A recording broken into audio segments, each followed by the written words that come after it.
He mentioned I am Bubba Longgrear from Metter, Georgia. I've spent the last 18 years in Metter.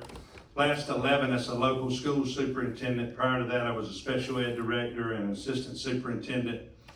And prior to that, I was in a neighboring county, Tattnall County, for 12 years. I was a high school principal for the last 7 there. I started out teaching and coaching, so forth. So I have 30 years in public education in Georgia. And he mentioned I am retiring at the end of the year. I'm running for state school superintendent, but I will not be retired if I'm in that role. I promise you I will work and do everything that I can to make public education a viable option in the state of Georgia. And I'll talk a little bit more about that. But again, a 30-year public educator. There's 5 running in the primary. And Gordon was close to accurate. Of the 5, 3 have never taught in a school system, period. The incumbent has. He was an assistant principal at a small district. They moved him to the alternative school to be the principal. And that's not usually where you move your most dynamic leader, to be a principal of a very small alternative school in a small district. He ran for state superintendent at that time. That was 11 years ago. He's in his 11th year. But I'm running because it is time for a change at the head of the Department of Education. We need an innovative leader, a collaborator, somebody that is willing to work with the legislators, somebody that's willing to go to local districts, find out what support they need, and do more than just hand out a banner that is an award that they get for making a certain score on a test. We need somebody that can truly lead at the state level. That's why I'm running. I was at the Capitol for about 25 days last year. I'm the president of the Georgia School Superintendents Association, and I saw a real absence from our state school superintendent.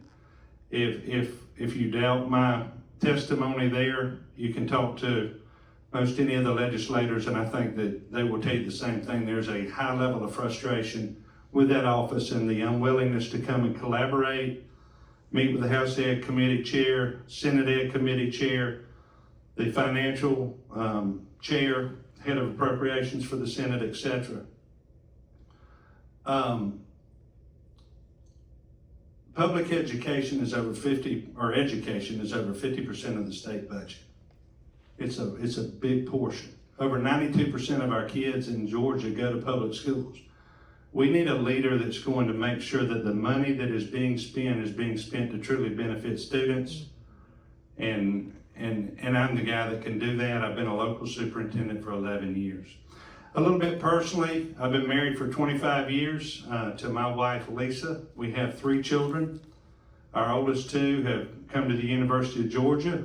My middle child is a 3rd-year student in the Terry College of Business. He's an insurance and risk management major. My oldest son is finishing up this year with student teaching. He was an ag education or an ag business major at the University of Georgia. He calls me one day and says, "Dad, I'm changing my major." I'm saying, all right, he's probably going to be a lawyer or something. I said, what are you thinking of doing? He said, "I'm going into education." I've been talking people into going into education my whole life, my whole career. My first response to him was, "Why?" And his response got me. He looked at her, we were on the phone, he said, "Dad, it's been pretty good to you." I said, "I think you're making a great choice." He's student teaching now, he's been coaching a little bit, he loves what he's doing.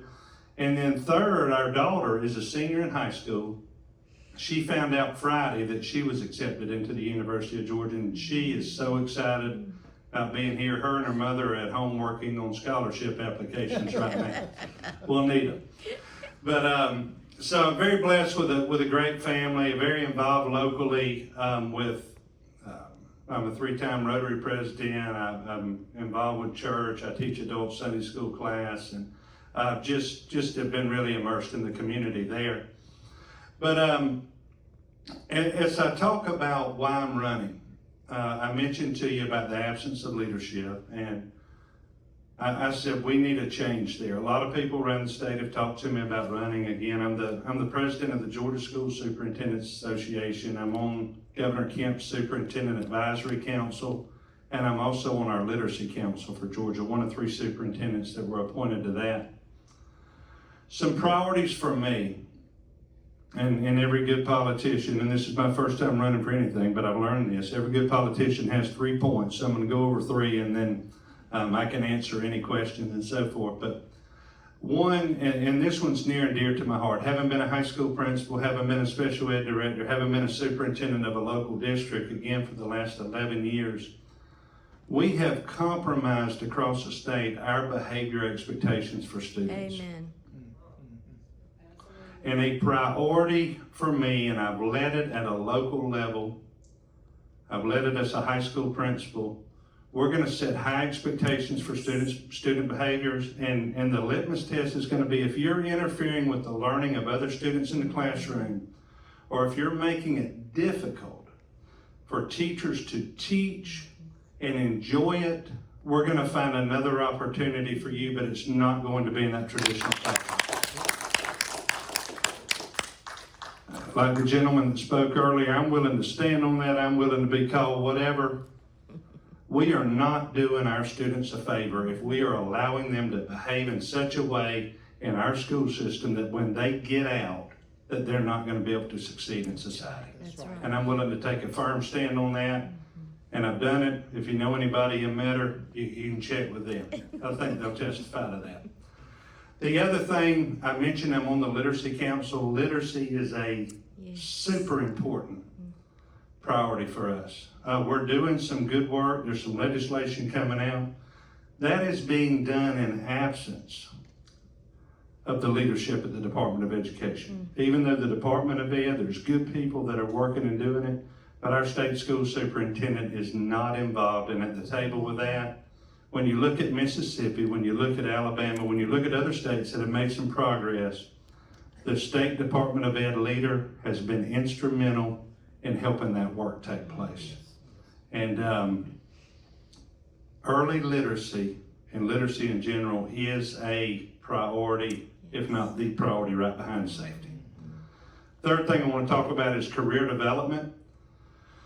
I believe every graduate needs an individual graduation plan. Some of those students are going to go to Harvard, Yale, Tech, Georgia, wherever. Some students are going to go to technical school, some directly into the military. But every student needs to be prepared and equipped for that next step upon graduation. I tell a story locally to remind our people of the importance of this. I said the day after they graduate, the Monday after they graduate on a Friday or Saturday morning, Friday night, they're going to put on a pair of shoes. What shoes are they going to put on?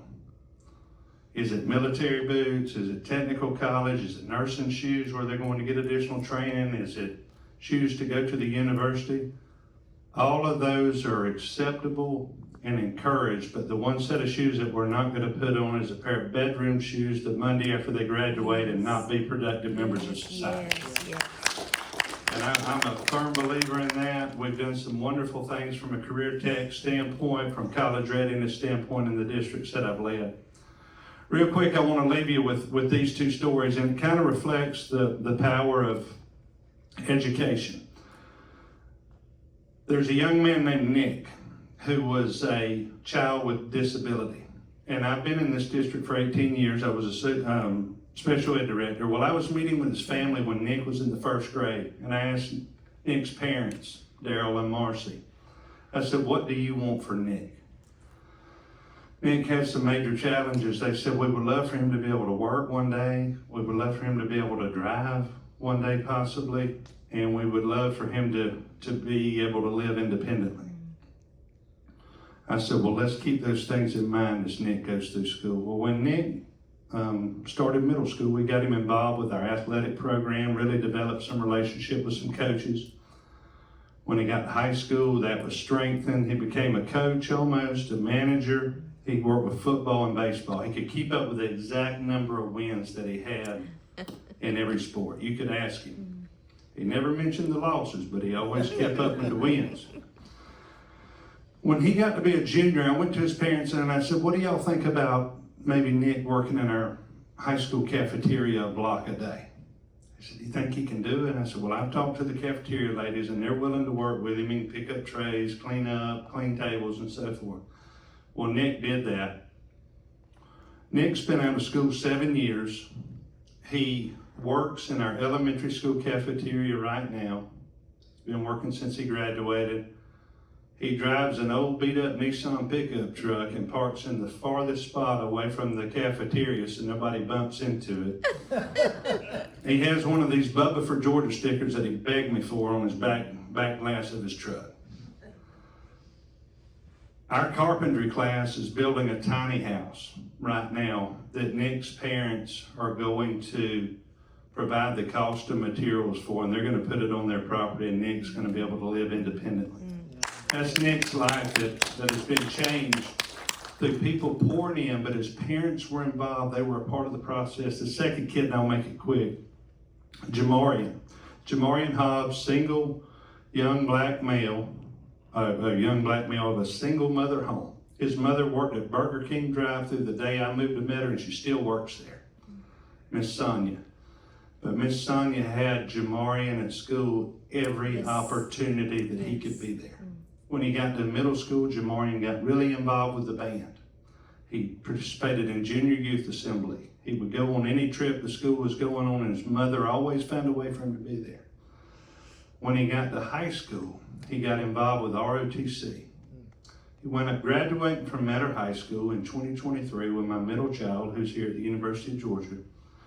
Jamarian currently is in his third year at West Point, and he's the drum major of the West Point Marching Band. But it was family engagement. It was a caring school system that cared about his success, didn't listen to the statistics, but poured into him, and a mother that partnered with the school system. And we need more stories like that across Georgia.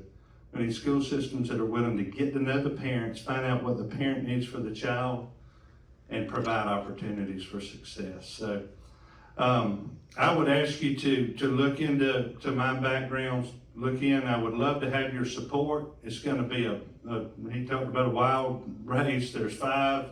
My goal is to make it to the primary and survive and advance beyond that. But please, Bubba 4ga.com. There's some signs out there. I'd love for you to take one, but I'll take any questions anybody has. Yes, ma'am? Do we have a problem here in Georgia with passing students that can't read and write? I think there is definitely evidence of students being promoted that are not ready to be moved on to the next grade level. And, you know, the obvious answer to that is hold everybody back until they can read and write. I would really like to look at what is being done prior to 2nd, 3rd grade, dig in on that. I really don't, being a father of a daughter, I prefer my daughter in the 7th grade not be going to school with a 17 or 18-year-old boy, so I think we have to be realistic, but we have to dig in. My answer would be, if there's a 2nd grade child that's not on grade level, pull them out totally, and everything we're going to pour into them is teaching them how to read, and give them their lunch, give them their recess, but put the resources into that child before they're set up for failure later. Yes, sir. Hey, Bubba, what kind of movement did you have in Metter in terms of improving the kids? And I think a follow-on is Atlanta has a lot of problems public school-wise, and you're gonna have these cities that are gonna be more difficult. Yes, sir. You mentioned parents, that's a big issue. So I would just be curious how you as a, Hey. as a superintendent can maneuver. Yeah. That's a great question. You know, looking at the movement in some of these smaller local districts versus when you get into a city where the school system is a microcosm of the society. Yes. And when you're in a community where there's so many challenges that are pervasive in that community, it's tougher. But I think it starts with adult expectations for student behavior, cleaning those areas out where those kids will not behave. And I know you're going to get pushback from the community, but having support from the Department of Education, I think our legislature would back that up. We are not going to tolerate that type of behavior. once you clean that culture up, there's examples of it being done, but it takes strong leadership and people that are willing to take some heat for it. Yes, ma'am. In your opinion, from your experience, seeing the literacy rates being so low, what would you say is the premise of why, through years of children learning to read, it is so bad now? What evidence and why such low literacy rates? Well, from 2014 to 2015, the assessment changed. And I don't know if most of you know, but the way literacy rates are determined in Georgia at the 3rd grade is on a milestones test where students are taking a test on a Chromebook with multiple choice answers. That's how we're determining their literacy level. They also cite NAEP data, which NAEP, National Assessment of Educational Progress, it's a very reliable test. The problem is 5% of the kids in Georgia are randomly drawn to take that test. If literacy is the most important thing, which I would argue it is, we need to find an assessment that truly is going to measure literacy levels for students and get that data to drive our instruction and change outcomes. Thank you. Yes, sir. I think in the Atlanta paper today, there was an article about marijuana drugs being pervasive and in the high schools especially. How do you combat something like that? Well, one of the biggest challenges that we're facing right now in schools across Georgia, and it might be THC, but it's vapes. And it's a problem in society as well. Even in our district, we catch kids with vape. We have vape detectors in the bathrooms. But I did not see that article. I read the AJC online, but I did not see that article. But again, it's a societal issue. I can't go anywhere around Georgia, and I've traveled all over the state without smelling weed in my car when I'm driving down the highway. It's a major problem in society, and you walk downtown Athens and you smell it everywhere. But cleaning that up is a priority. It's tough. It's a challenge. Yes, sir. Thanks. One last question. Why is everything better and better?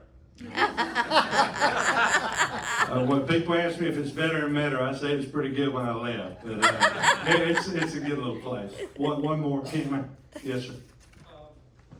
Georgia Milestones test is constructed where the kids have to be tested for, I think it's 45 minutes to 90 minutes per subject area, which is absurd because nothing in their school experience is, there's no class that long.